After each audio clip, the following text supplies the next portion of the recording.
My girlfriend's future is Canadian. She wants the rest of her life to be as an alien in the country where ice hockey is greater than football.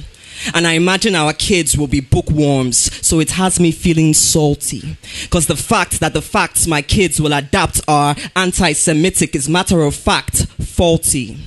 My auntie's present is Arizonian, a quaint large community with wide spaces where the dark cloak of night falls on white faces, where the liberals are left and the right racist, where the blacks face so much stress they require facelifts not to look so down.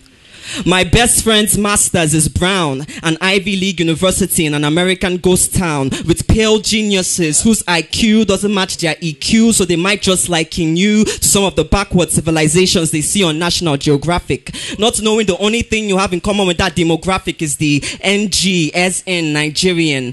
Everyone I know wants to be anything else. They want to gallop over the coat of arms like a horse, fly to a foreign country like an eagle, uproot themselves like flowers from the dirt, be a shield to another people.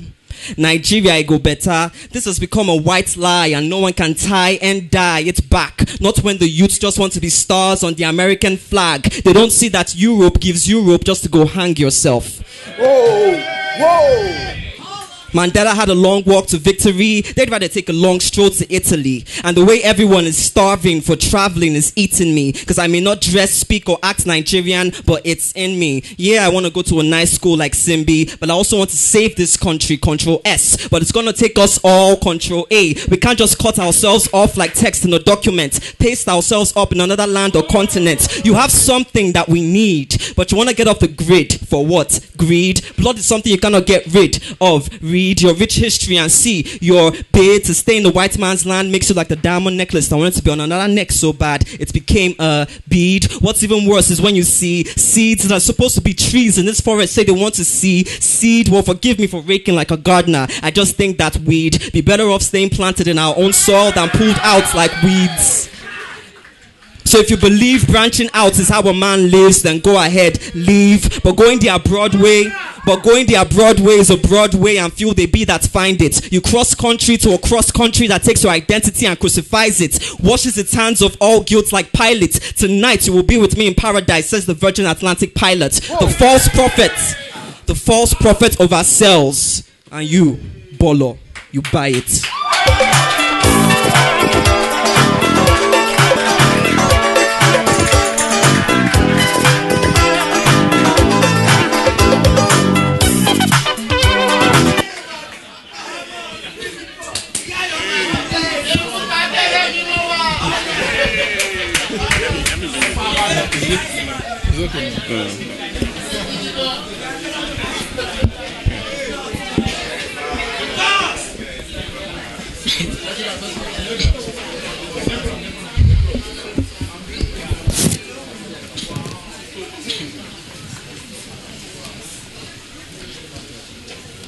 Back to life, back to reality, back to life, back to reality, back to our lives as we back the reality that our sanity has long been lying on the false corridors of vanity. So I enigmatically count decayed corpses of our sanity, lying on the false corridors of vanity. Sanity heaped upon sanity like vanity upon vanity, all are corpses of our sanity.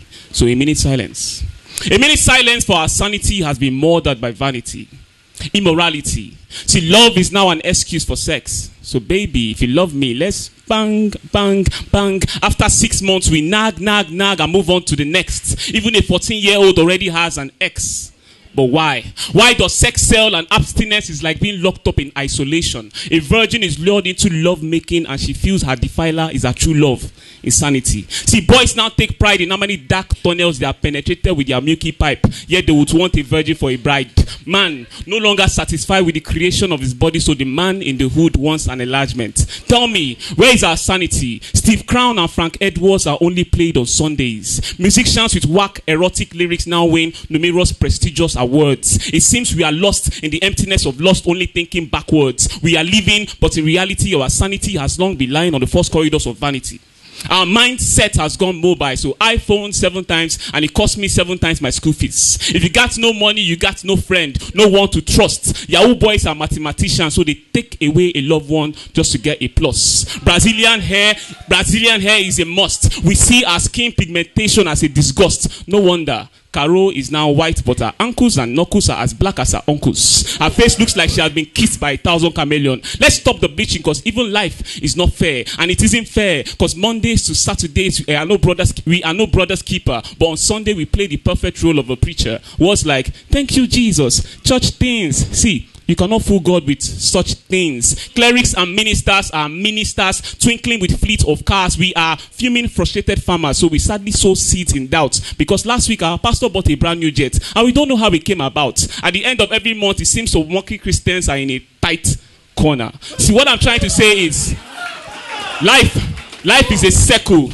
but it is not gold. So you and I cannot be protected by its vanities, because a once wealthy man is 6 feet down the road. Go into your arsenal and check it. Life is like a football match. If you chase your goals with vanities, you will not even get one corner.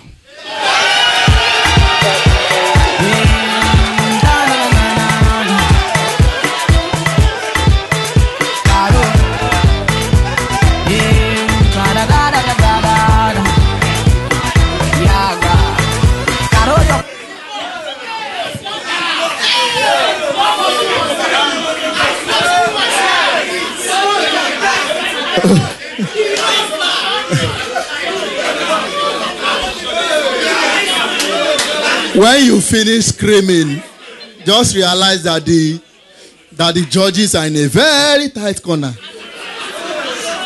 because I do not understand how they are going to handle this. But ladies and gentlemen, plumb line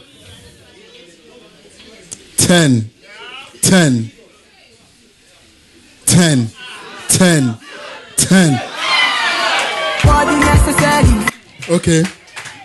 Plumb line, how do you score? How do you score Fr33zin Paul? 10 9 9 10 10 10. Yo, Rice Krispies.